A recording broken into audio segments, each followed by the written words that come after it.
Yvette mau memberikan word of encouragement.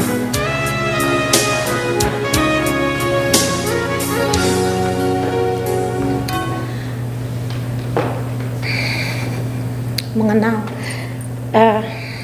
Korik dan keluarganya itu last year kita sama-sama ikut prophetic class dari Cipeni. Saya datang ke rumahnya Korik yang sekarang sudah menjadi daddy saya. Waktu saya datang itu saya bawain sesuatu dari Indonesia karena untuk ngobatin di belakangnya Mama Allen. Kenal sama Mama Allen itu quite interesting. Orangnya bawel juga, demen banget ngobrol, suka bercanda, dan bener-bener orangnya tuh penuh perhatian. Saya ngerasa kayak saya di welcoming di rumah sendiri.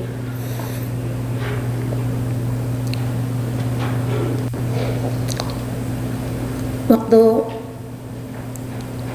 itu saya belum terlalu dekat sama Daddy, tapi kita tetap WhatsApp. Kita sering ngobrol di WhatsApp gitu ya, tanya kabar, how are you doing, lagi ngapain, itu semua kita ngobrol lewat WhatsApp.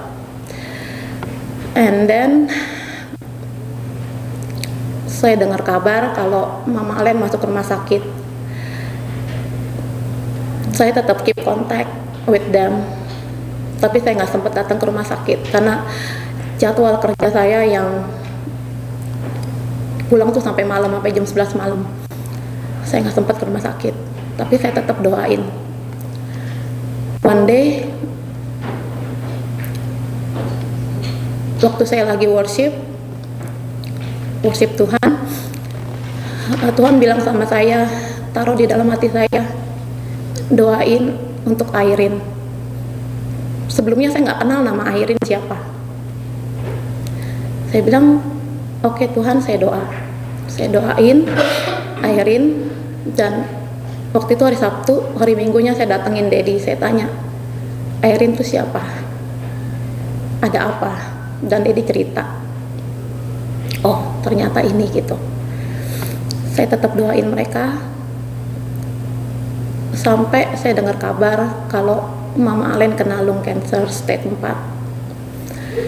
Saya tetap berharap sama Tuhan, Tuhan kasih miracle. Karena Tuhan itu sumber pengharapan. Dia mampu menyembuhkan penyakit, dari segala penyakit. Waktu tanggal 31 Desember, malam tahun baru, saya di gereja. Daddy jemput saya, kita sama-sama ke gereja. Saya duduk sendirian juga waktu itu. Tapi biasanya saya pecicilan, bawel gitu ya, ngobrol sana sini, tapi kali ini saya enggak gitu. Tuhan sedang bicara sama saya. Tuhan bilang bahwa Dia akan ambil Mama Allen tahun 2015. Saya kaget. Saya bilang, Tuhan, please kasih kesempatan. Mereka belum ketemu. Daddy dan Mama Allen belum ketemu sama Airin. Saya bilang jangan diambil dulu gitu. Saya masih bargaining sama Tuhan gitu. Tapi Tuhan diem. Tuhan nggak ngomong sama saya. Saya tetap, Tuhan please, Tuhan jangan dulu please. Terus Tuhan lanjut lagi. Tuhan bilang dokter pasti akan confirm batas waktu 6 bulan. Waktu tanggal 15 Januari saya tanya sama Daddy, gimana Dad? Dokter ada bicara apa? Waktu itu hari Kamis, 15 Januari, saya ingat hari Kamis. Daddy bilang, Mama kena lung cancer stage 4. Dokter kasih waktu 6 bulan. Tepat seperti apa yang Tuhan ngomong sama saya. Saya masih bargaining lagi, Tuhan please don't. Kasih waktu Tuhan untuk mereka bisa ketemu, untuk Airin dan Mama Allen bisa ketemu. Tapi Tuhan ngomong lain. Tuhan bilang tubuh kemuliaan untuk Mama Allen sudah disiapkan. Saya nggak bisa ngomong apa-apa lagi. Saya di kamar, saya cuman doa, saya minta favornya Tuhan untuk Mama Alen. Waktu tanggal 30, sebelum tanggal 30, sorry, tanggal 29 hari Kamis, Dedi WhatsApp saya, kita cerita macam-macam. Terus saya bilang, waktu itu mama kurang begitu yakin kalau Dedi itu cinta sama mama gitu ya. Terus saya bilang sama Dedi, jangan bikin mama tuh insecure, tolong buktiin cinta. Kadang-kadang tuh wanita tuh perlu dikasih tahu bahwa tuh suaminya tuh cinta sama dia. Terus Dedi tanya, kasih apa ya? Terus saya bilang, kesukaan mama apa? Kasih mawar merah. Oke, do it tomorrow. Kasih mawar merah. Apa perlu saya siapin mawar merahnya? Saya bilang gitu sama Dedi kan. Dedi bilang, oh nggak perlu, nanti beli habis pulang dari bengkel. Oke, show me the picture. Saya mau lihat. Jadi jangan sampai kelupaan. Pagi-pagi hari Jumat tanggal 30, saya masih ingetin Dedi, Dad, jangan lupa hari ini beli mawar merahnya untuk Mama Alen. Oke, thank you. Malamnya saya tanya lagi, Dad, did you already bought it? Udah, mana picture-nya? Saya selalu tagih, mana picture-nya? Dikirim picture-nya ke saya. Mama seneng banget. Saya bilang, wow, love in the air. Saya nggak mau ganggu, saya masih bilang begitu. Saya ucap syukur sama Tuhan, saya bisa ngerasain Korik, Dedi, dan Mama Alen tuh mereka saling mencintai. Saya bisa ngerasain itu. Tanggal 31 saya masih kerja, tiba-tiba datang email dari Kostif. Saya belum sempat buka, waktu itu saya masih kerja, masih repot. Dan saya dapat WhatsApp juga dari Dedi kalau Mama Alen pass away. Saya langsung buru-buru minta leave early dari tempat kerja. Saya pulang ke Wisma karena saya tinggal di Wisma. Begitu sampai di lantai 2, saya berhenti. Saya nggak sanggup. Saya bilang, Tuhan, akhirnya Tuhan penuhin janji juga, Engkau ambil juga. Waktu itu saya masih tanya sama Tuhan, Tuhan kenapa sekarang? Tuhan kan bilang kan 6 bulan lagi. Saya komplain sama Tuhan, tapi Tuhan nggak jawab. Tapi waktu itu saya cuma jongkok di depan elevator. Saya nangis di situ sendirian. Terus Tuhan cuma bilang,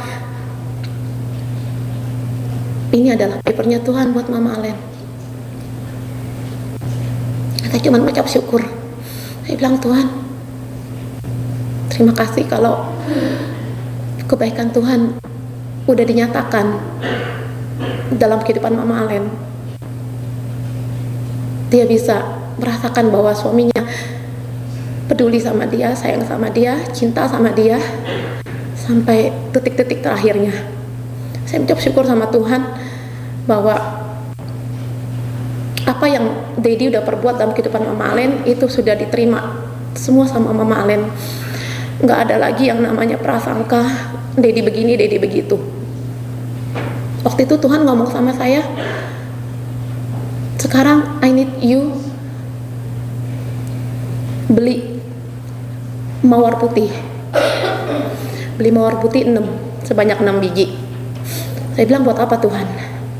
You will know. Waktu saya bingung, kenapa beli mawar putih 6 biji gitu ya? Apa ada mawar putih 6? Ini kan mau Valentine, biasanya tuh mawar tuh merah semua, bahkan mungkin pink gitu ya. Tapi saya nurut. Oke Tuhan, saya nurut. Waktu itu Dedi udah tanya saya, Ibet, cepetan kemari. Saya masih nggak datang juga. Kenapa? Karena saya masih berharap kalau Airin bisa datang.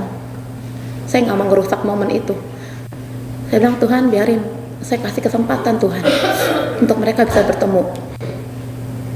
Tapi Tapi Tuhan bilang segera datang.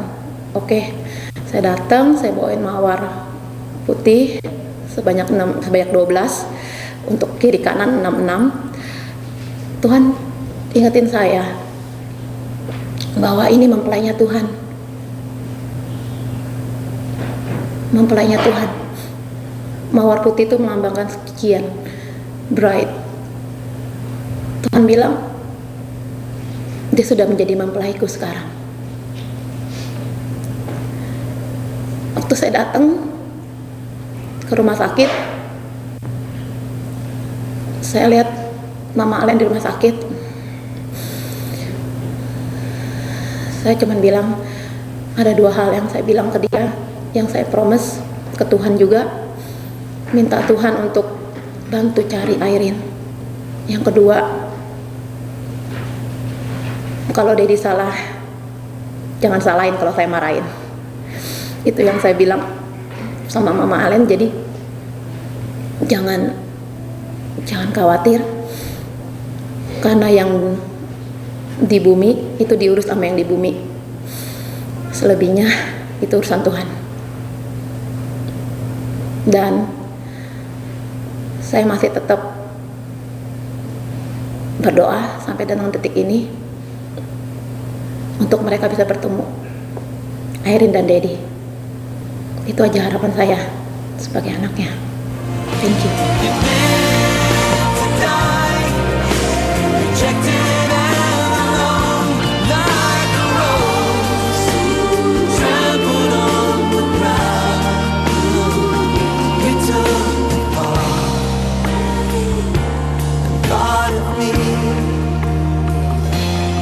Above all